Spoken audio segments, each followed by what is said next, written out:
aquelas coisas que, às vezes a gente quer dizer alguma coisa em inglês, mas não dá para traduzir literalmente, porque a expressão em inglês é diferente daquilo que a gente vai falar em português.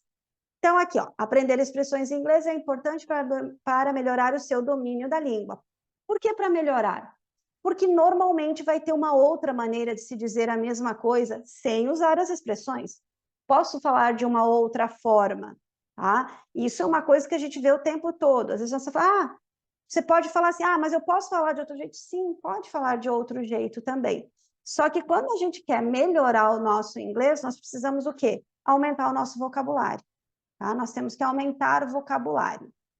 Nós não precisamos usar as palavras que a gente aprende. Como, por exemplo, eu posso passar minha vida inteira perguntando How are you? E respondendo Fine, thanks. Não tem problema nenhum com isso. Agora, eu preciso conhecer as expressões How are you doing? How's it going? Preciso saber o que significam, por quê? Porque eu só tenho controle sobre aquilo que eu vou falar. Eu não consigo controlar o que as outras pessoas vão me falar. Então, eu posso usar sempre as mesmas palavras e não tem problema nenhum com isso. A gente faz isso em português também. A gente usa sempre o mesmo vocabulário e a gente nem percebe isso. Mas a gente precisa conhecer para poder entender o que os outros estão dizendo. Ok? Por exemplo, tá cheio de palavrão por aí que as pessoas falam que eu não uso. Mas eu sei o que significa quando alguém fala para mim. Tá? Então, é isso que tem que acontecer. Você não precisa usar, mas você tem que saber o que é. Ok? Por quê? Principalmente porque você vai entender que muitas frases, elas não possuem uma tradução. Isso que acontece, eu quero dizer tal coisa em português. Né? Eu quero falar isso assim em inglês. Às vezes dá. Mas, às vezes, a expressão que em uma outra língua, que quer dizer aquilo que nós queremos dizer, se fala de outra maneira, tá? Vamos lá. The first one is better late than never.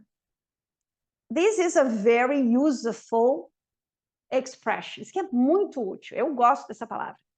Melhor tarde, se eu traduzir literalmente, melhor tarde do que nunca.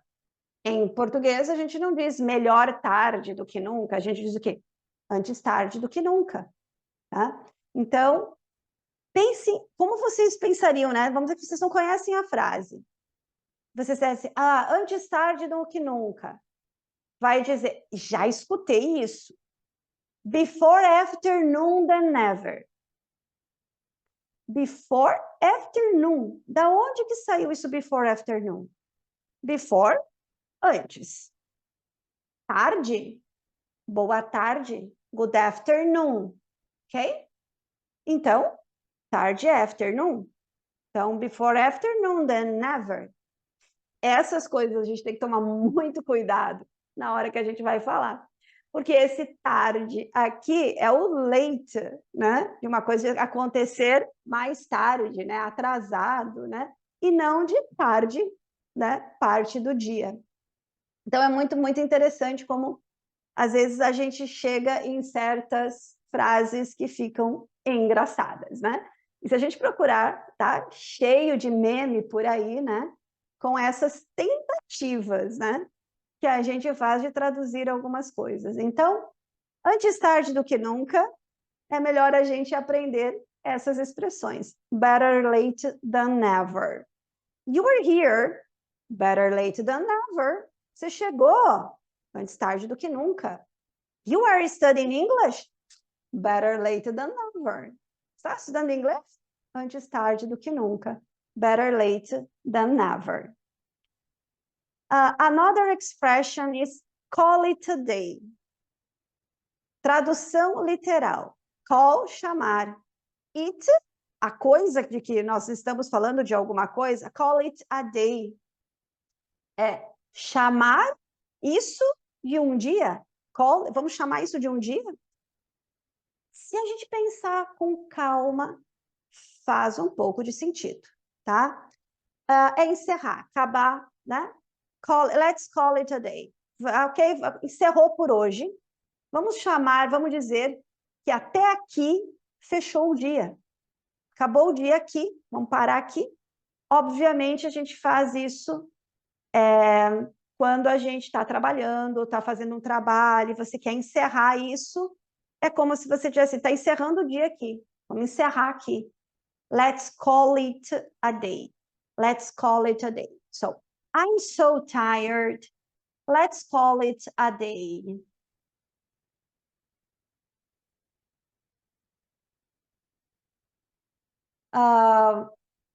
Usar o before aqui. Before later than never. Se vocês estiverem falando com um brasileiro, provavelmente isso vai fazer sentido, porque o brasileiro vai traduzir a palavra before late, antes tarde, than never, e vai fazer sentido, né?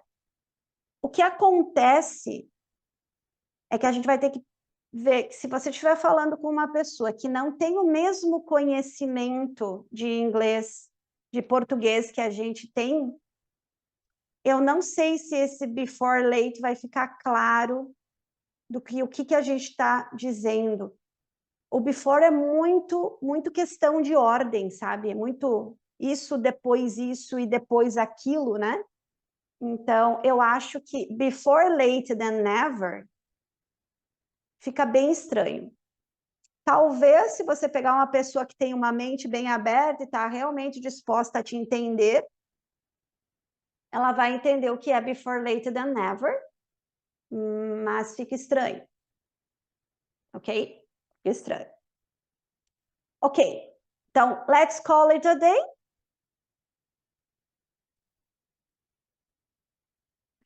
Let's call it a day. Vamos encerrar, tá? Eu posso dizer isso para vocês também quando eu vou encerrar a aula. Então, no final, tá terminando a aula, ok, students, let's call it a day. Vamos encerrar por aqui, vamos parar por aqui.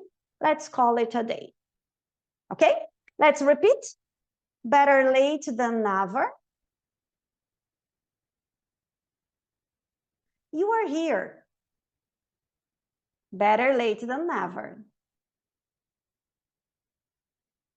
To call it a day. I'm so tired.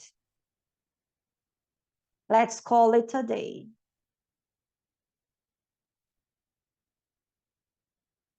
Cutting corners. Cutting, cortar. Corners, cantos, esquinas. Corner é sempre essa ideia de uma quina, um canto de alguma coisa.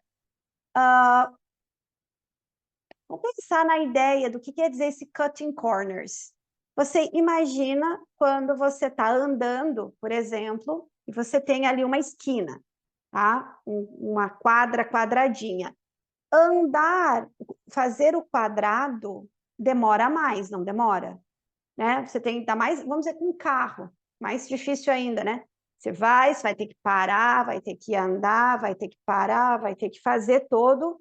Para você fazer a quadra direitinho, tá? A gente demora mais.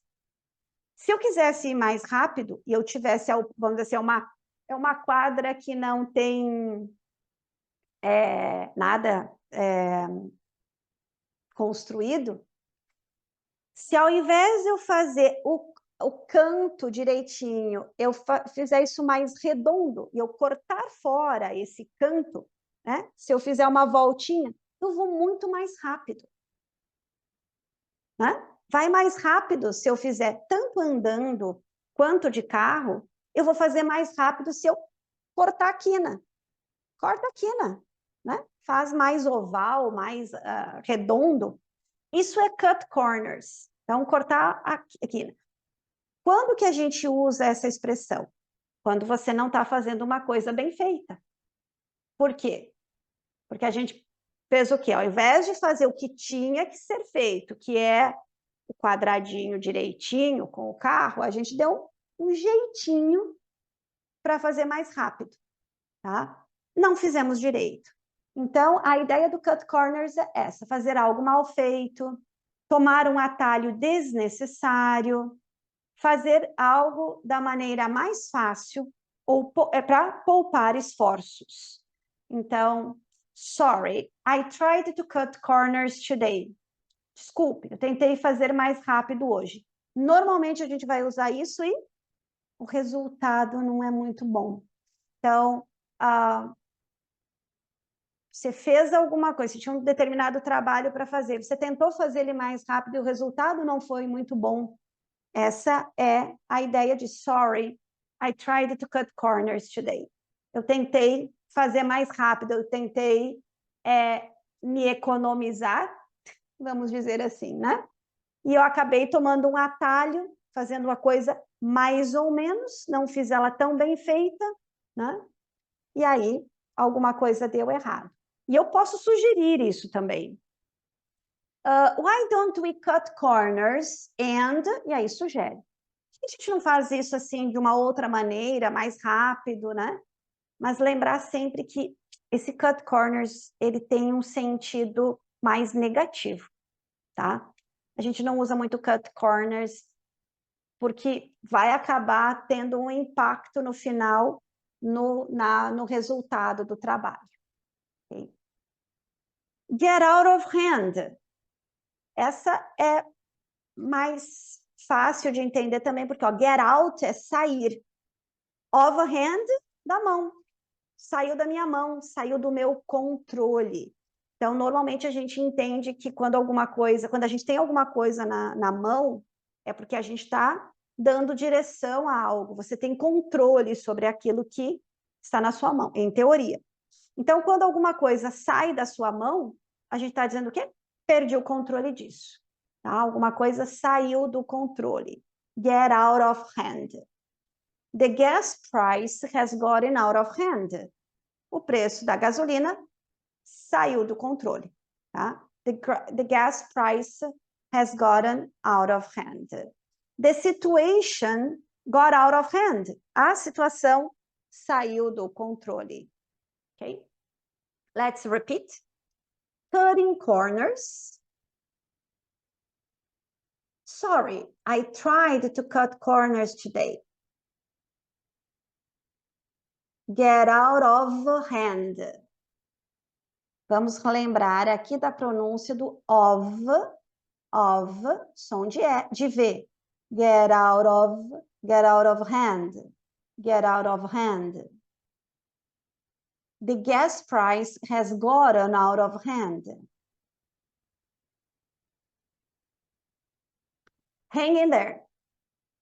Hang é pendurar.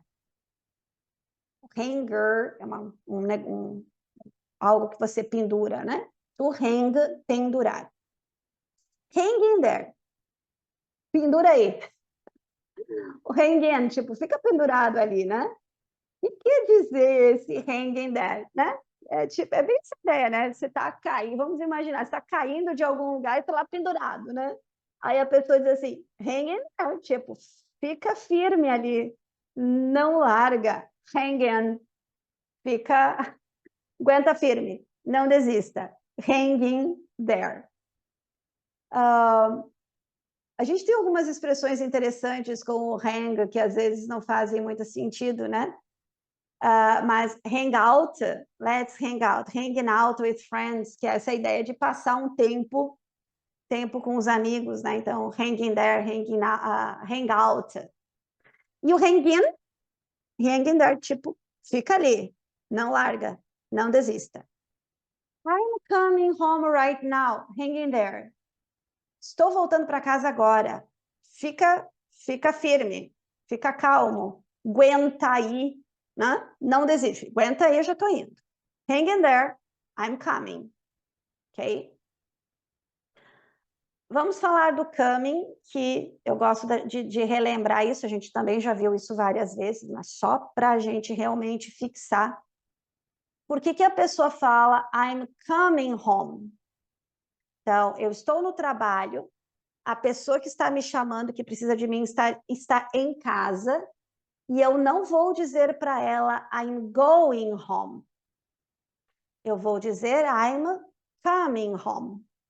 Então, mais uma coisa que quando a gente traduz, a gente faz uma bagunça aqui. Porque na nossa ideia, go é ir, come é vir. Isso é o que faz sentido para nós em português. Go é ir numa direção contrária de onde eu estou. Eu estou aqui, I go, né? Eu vou para algum lugar. Eu vou ao supermercado, eu vou para. Agora, quando eu estou falando de uma outra pessoa e a pessoa está vindo em minha direção, eu digo vem, ok? Vá, vem. Ir e vir. Acontece que em inglês isso vai ter uma variação um pouquinho diferente. Quando duas pessoas estão conversando e eu vou a uma direção diferente da nossa, é go. Então, eu estou falando com um colega meu de trabalho e eu vou dizer para ele que eu estou indo para casa porque alguém me ligou de casa e está precisando de mim. Então, eu vou dizer para o meu colega, I am going home. Eu estou indo para casa. Por quê? Porque a direção é diferente. Nós estamos no escritório e o go é uma direção diferente da nossa. Mas a pessoa que me ligou de casa, eu estou indo em direção a ela. Por isso é I'm coming home right now.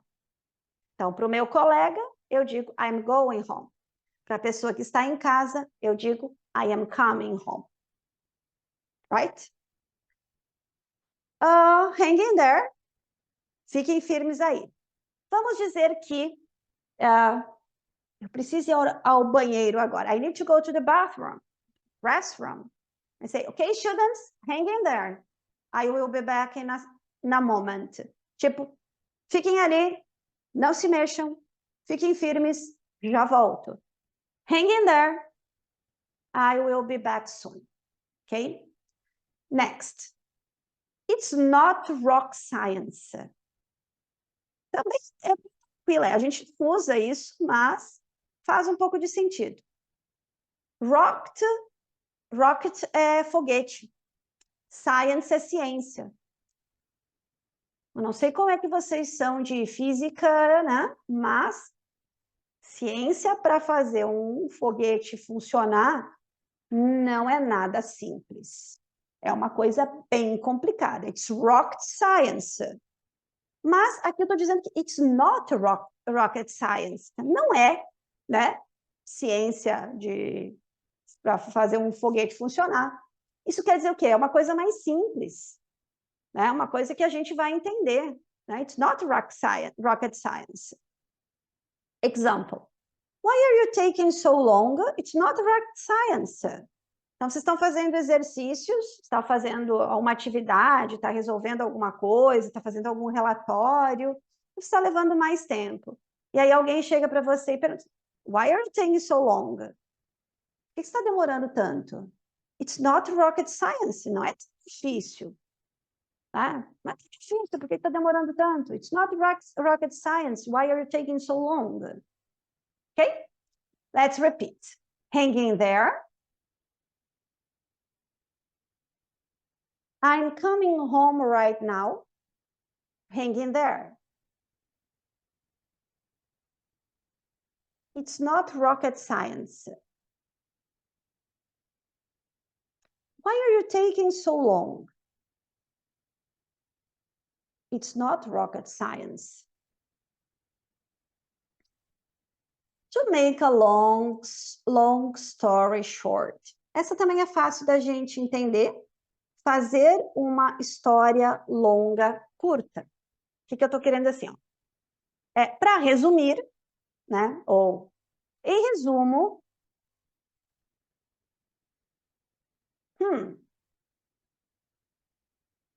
olha, quando a gente fala em cut corners, né? O que eu fiz aqui? Para fazer a coisa mais rapidinho, o que as pessoas fazem? Copia um slide, né? Dobra o slide e só troca a informação em cima, né? Aí a pessoa faz isso para não escrever tudo de novo. E olha o que acontece aqui. Nós temos aqui a explicação do cutting corners aqui. que é fazer algo mal feito, né? Ó, quer poupar esforço e o trabalho não sai bem feito. Foi o que aconteceu aqui. I was trying to cut corners. And... E acabei não lendo, olha ali, né? Mas, enfim. To make a story short, para resumir, essa é a ideia, né? Eu vou contar uma história que é muito longa, se eu for contar em todos os detalhes. Mas, para não entrar em todos esses detalhes e te dizer apenas o que é mais importante, eu vou dizer o quê? To make a long story short, aí você vai entender que muitos detalhes foram deixados de lado, né? Você só está sabendo das coisas principais, tá? Só o resumo do que aconteceu. Então, to make a long story short, my day was awesome. Então, você chega e alguém pergunta, how was your day? Como foi o seu dia? Aí você, I wake up in the morning, then I went to work, e vai contando tudo o que aconteceu o dia inteiro. Ou você pode dizer, to make a long story short, my day was awesome. O meu dia foi incrível. Tá?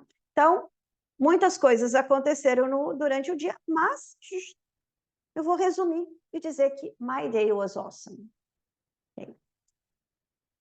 Pull yourself together. Pull é puxar, to pull, puxar alguma coisa. Yourself, você mesmo. Tá? Então, você vai puxar a você mesmo junto, together. O que está querendo dizer com isso?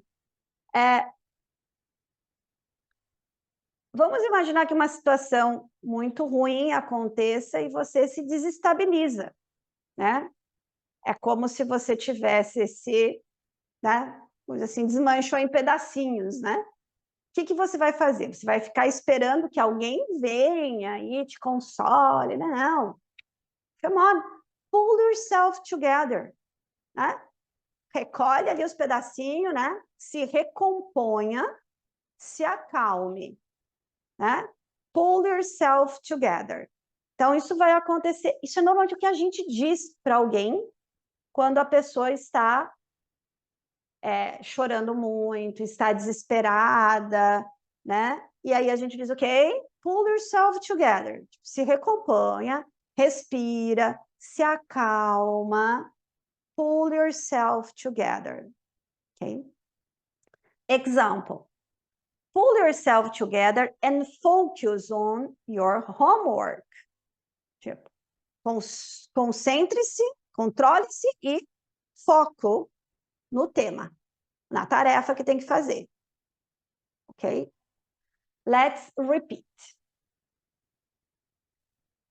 To make a long story short,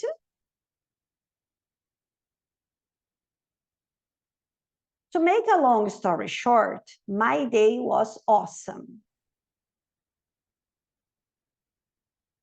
Pull yourself together. Pull yourself together and focus on your homework.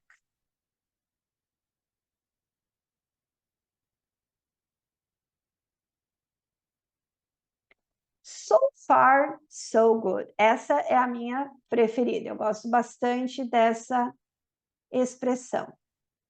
So far, so good tem essa ideia de até aqui, tudo bem. So far, so good. Tá? It's a lot of work, but so far, so good. Vamos dizer que vocês me perguntem amanhã ou na quarta-feira, how is your week? Como está a sua semana? So far, so good. Até aqui, tudo bem. Nós estamos na quarta-feira, tem quinta e sexta e sábado ainda, né? Então, so far, so good. Vocês estão viajando e alguém pergunta, how's your ou está de férias?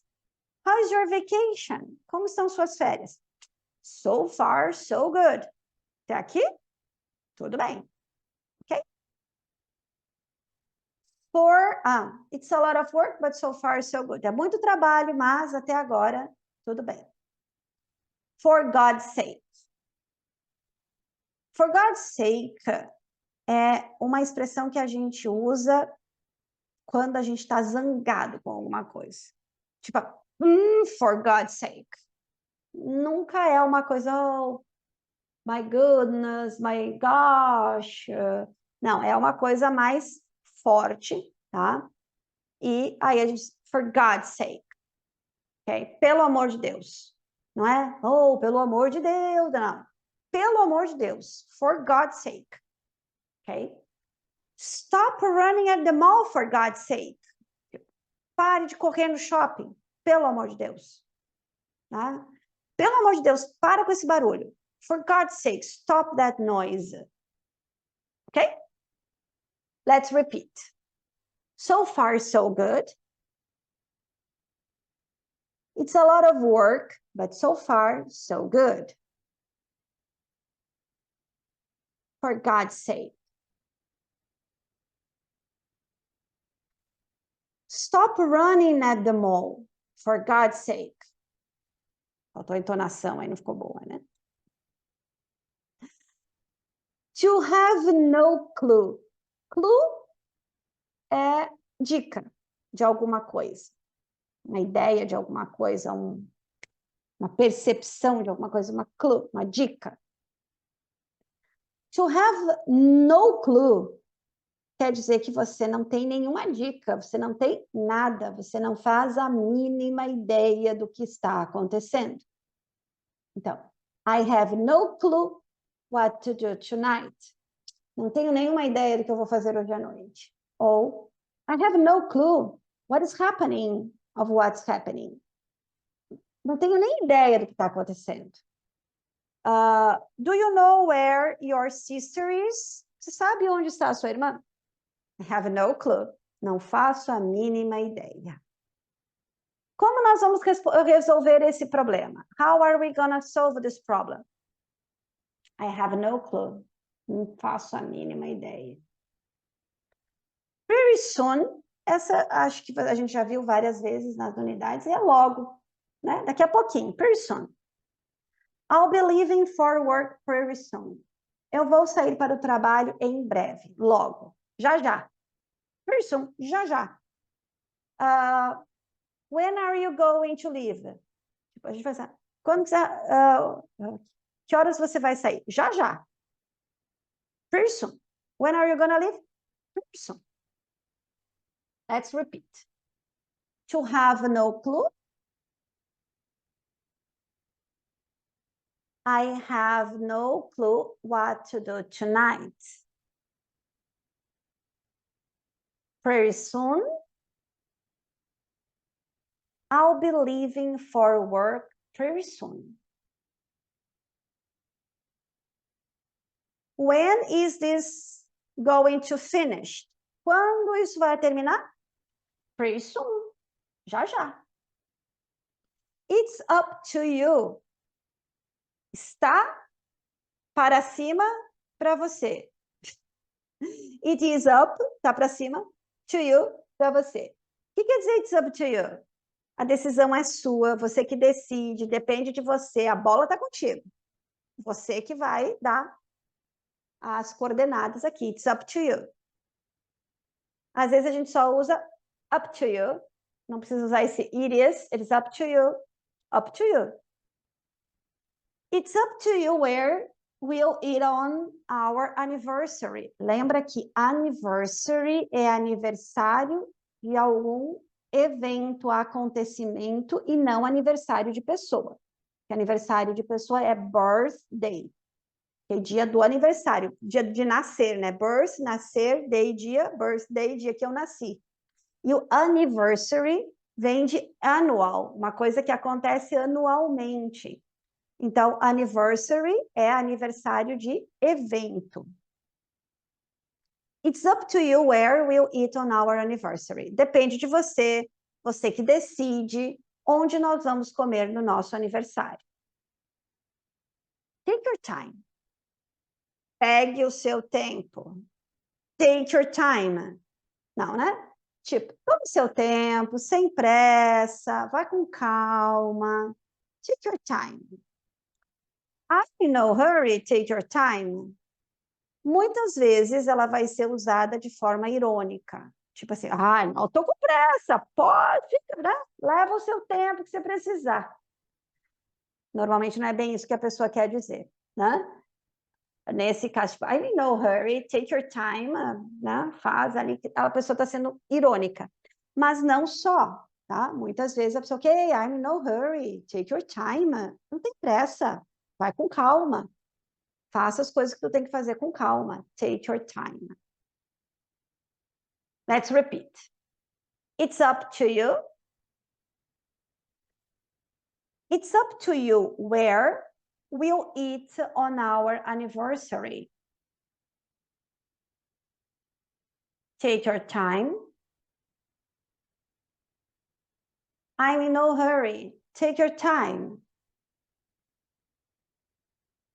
Same old, same old. O mesmo velho, mesmo velho. Isso a gente vai usar quando tá tudo igual. Tá tudo igual. A ideia é assim, same old things, same old life, same old job, tudo igual, tá? Então a gente só diz same old, same old. How are you today? What are the news? Quais são as novidades? Same old, same old. No news, nada de novidade. How are things with you? Como são as coisas com você? Well, you know, same old, same old. É o mesmo de sempre. FYI, or for your information. Então, as letras F, Y, I são as letras de for your information. Para sua informação. Vocês podem ler por as letrinhas, né? FYI, ou falar a frase, for your information. Então, a gente pode abreviar na escrita, mas na oralidade a gente pode usar. For your information, I was at my mother's home yesterday. Para sua informação, eu estava na casa da minha mãe ontem. For your information. Isso a gente vê muito em panfletos, né? Em cartazes, em panfletos, quando a gente quer realmente, aqui está sendo bem sarcástico, né? Mas quando a gente quer dar uma informação, então vai ter lá FYI, e aí tem a informação sobre alguma coisa. Let's repeat. Same old, same old. How are things with you? Well, you know, same old, same old. For your information, for your information, I was at my mother's home yesterday.